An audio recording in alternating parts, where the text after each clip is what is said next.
Halo, bertemu kembali bersama saya Reza Mulyawan dari Salam Analis. Saat ini saya akan sharing tentang komponen alat kromatografi gas. Pertama, prinsip kromatografi gas adalah pemisahan campuran berdasarkan sifat komponen campuran, sama titik didih, dan interaksinya dengan fasa diam, kolom, dan fasa geraknya yang bersifat gas. Komponen kromatografi gas ada 5 yang wajib ada, dan hampir semua kromatografi gas, apapun mereknya, akan mempunyai 5 hardware yang ada di sini. Yang pertama ada gas pembawa, injektor, kolom, dan detektor, serta penampil data. Yang membedakan antara kromatografi gas yang satu dengan yang lainnya adalah software, di mana yang menjadikan yang menjalankan sistem GC tersebut. Ya. Selanjutnya, kita akan bahas tentang gas. Gas di sini ada yang bersifat sebagai gas pembawa atau carrier, dan ada yang bersifat sebagai bahan bakar untuk digunakan pada detektor FID. Yang pertama, gas yang digunakan sebagai pembawa itu ada argon, helium, dan nitrogen. Sementara gas yang digunakan untuk sebagai bahan bakar itu ada udara, ada hidrogen, dan oksigen. Di mana untuk GC semua disyaratkan untuk menggunakan UHP purity 99,99%. Artinya semua gas ini harus mempunyai purity yang ultra high purity, di mana kadarnya 99,99%. Kalau memakai gas yang di bawah kualitas ini, ada kemungkinan akan memberikan noise, di mana baseline-nya nanti peak-nya akan muncul peak-peak yang tidak diinginkan yang berasal dari gas pembawa yang ada di sini. Selanjutnya injektor. Injektor adalah tempat di mana masuknya sampel melalui siring menuju ke kolom. Ya. Nah, ini kita lihat bagian dalam siringnya. Ini adalah bagian luar siring. Nanti siring akan masuk sini ke dalam injektor, dan sementara ini bagian dalam injektornya, di mana nanti begitu siring masuk membawa sampel, di sini dia akan didorong oleh gas pembawa. Begitu siring dilepaskan dan sampel masuk ke dalam injektor, dia akan didorong oleh gas pembawa menuju ke kolom. Ya. Nah, selanjutnya adalah kolom. Kolom juga disebut sebagai jantungnya kromatografi. Kenapa? Karena di sini terjadi pemisahan. Untuk kromatografi gas, ada 2 kolom yang banyak dipakai. Yang pertama adalah kolom kemas, dan yang kedua adalah kolom kapiler.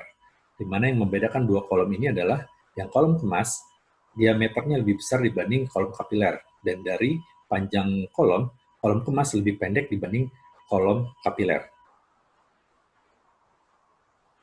Sifat-sifat dari kolom ini ada 2, ada yang bersifat polar dan non-polar. Tergantung bagaimana kita akan menggunakan analisis, karena salah satu syaratnya adalah sampel tidak boleh terikat atau berinteraksi secara kuat dengan kolom. Selanjutnya detektor. Detektor berfungsi sebagai pendeteksi zat yang akan kita analisis. Saya akan perkenalkan 2 detektor yang banyak dipakai. Yang pertama adalah FID, yang kedua adalah TCD. FID bekerja berdasarkan derajat ionisasi dari setiap zat yang dideteksi oleh detektor, di mana ketika zat masuk dan dia dibakar, maka setiap zat itu akan mempunyai derajat ionisasi yang dapat dibaca oleh detektor sehingga diubah sinyalnya menjadi peak. Ya. TCD membandingkan antara gas yang lewat sebagai reference dan gas yang lewat sebagai sampel. Nanti akan dibandingkan derajat panasnya berdasarkan gas reference dan sampel yang lewat.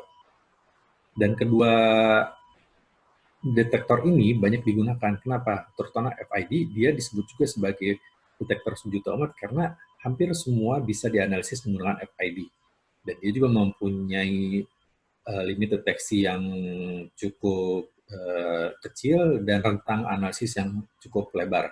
Sementara untuk TCD banyak digunakan untuk analisis senyawaan karbon, tapi masih kalah untuk limit deteksi dan rentang analisisnya dibanding FID.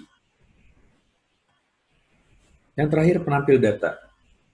Pada saat kromatografi pertama tampil, kromatografi gas banyak menggunakan penampil datanya menggunakan seperti pencatat gempa, di mana masih manual, ada kertas yang berjalan, lalu ada bolpen atau semacam tinta yang akan ketika ada peak dia akan bergerak seperti sendiri. Nah sekarang di zaman 4.0 ini kita banyak melihat GC atau kromatografi sudah menggunakan komputer desktop sebagai penampil data dan pengolahnya. Bahkan beberapa merek telah menggunakan komputer tablet dengan layar sentuh yang terintegrasi dengan sistemnya. Nah, yang membedakan antara setiap GC yang merek satu dengan merek lainnya adalah software yang digunakannya. Kalau hardware-nya hampir semuanya sama. Oke, itu saja sharing dari saya. Next video adalah tentang operasional GC menggunakan GC Simulator. Jangan lupa follow dan subscribe Salam Analis dan salam.analis di Instagram kami, serta channel YouTube kami Salam Analis. Terima kasih, sampai jumpa.